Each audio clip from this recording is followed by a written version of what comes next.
Nato din sa gumahan karon kay balhintag kabaw. Ang kabaw. Oh. Yan. Atong painomon kay wala daw inom-inom ana si Papang. So painomon na to ning kabawan eh. Pagsakay na to sa tong 400cc diha nga motor, wala na dagan istorya kay mo lang gini atong gamiton nga motor karon kay mahal kayong gasolina kay mainit kay tipid kayo.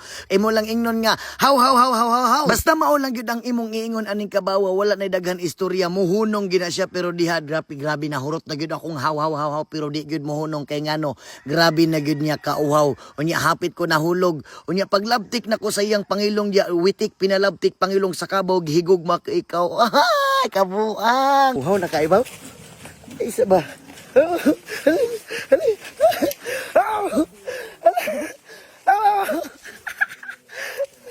Ana ang kabosok ko mudagan ko kay uhaw na gyud kayo ko. Pag inom na diha wala na daghan istorya nakadungog tag sounds dito sa pikas. Sayawan na to budots. Ay, yeah.